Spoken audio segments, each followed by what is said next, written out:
families and their community doesn't say enough to convey the heartache and the sadness and the anger that we feel. Any death of this sort is a tragedy. Any shooting involving multiple victims is a tragedy. There is something particularly heartbreaking about a death happening in a place in which we seek solace and we seek peace, in a place of worship. Mother Emanuel is, in fact, more than a church. This is a place of worship that was founded by African Americans seeking liberty. This is a church that was burned to the ground because its worshipers worked to end slavery. When there were laws banning all black church gatherings, they conducted services in secret. When there was a nonviolent movement to bring our country closer in line with our highest ideals, some of our brightest leaders spoke and led marches from this church's steps. This is a sacred place in the history of Charleston and in the history of America. The FBI is now on the scene with local police, and more of the Bureau's best are on the way to join them. The Attorney General has announced plans for the FBI to open a hate crime investigation. We understand that the suspect is in custody, and I'll let the best of law enforcement do its work to make sure that justice is served. Until the investigation is complete, I'm necessarily constrained in terms of talking about the details of the case. But I don't need to be constrained about the emotions that tragedies like this raise. I've had to make statements like this too many times. Communities like this have had to endure tragedies like this too many times.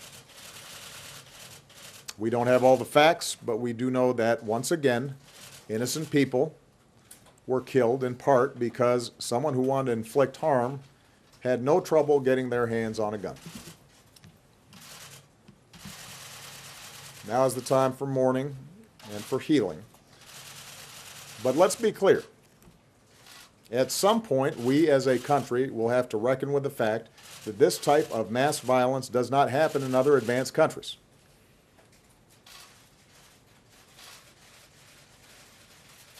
It doesn't happen in other places with this kind of frequency. And it is in our power to do something about it.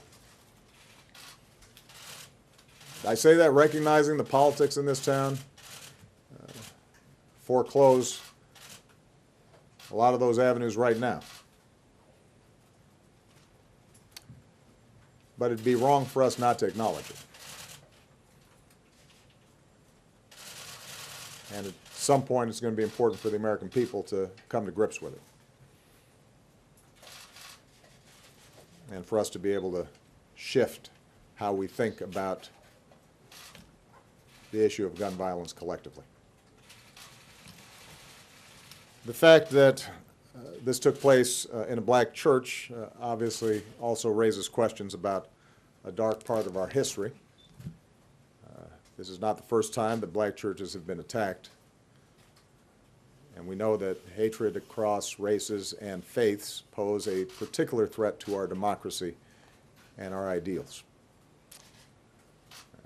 The good news is I am confident that the outpouring of unity and strength and fellowship and love across Charleston today, from all races, from all faiths, from all places of worship, indicates the degree to which those old vestiges of hatred can be overcome.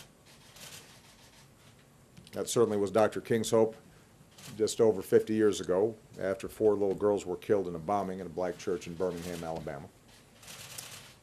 He said they lived meaningful lives and they died nobly.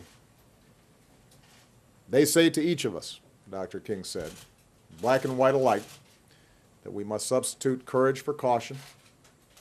They say to us that we must be concerned not merely with who murdered them, but about the system, the way of life, the philosophy which produced the murderers.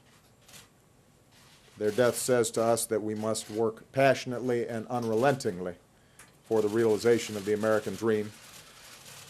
And if one will hold on, he will discover that God walks with him and that God is able to lift you from the fatigue of despair to the buoyancy of hope and transform dark and desolate valleys into sunlit paths of inner peace. Reverend Pigney and his congregation understood that spirit. Their Christian faith compelled them to reach out not just to members of their congregation or to members of their own communities, but to all in need. They opened their doors to strangers who might enter a church in search of healing or redemption. Mother Emanuel Church and its congregation have risen before, from flames, from an earthquake, from other dark times, to give hope to generations of Charlestonians. And with our prayers and our love and the buoyancy of hope, it will rise again now as a place of peace. Thank you. What would you do differently on gun control?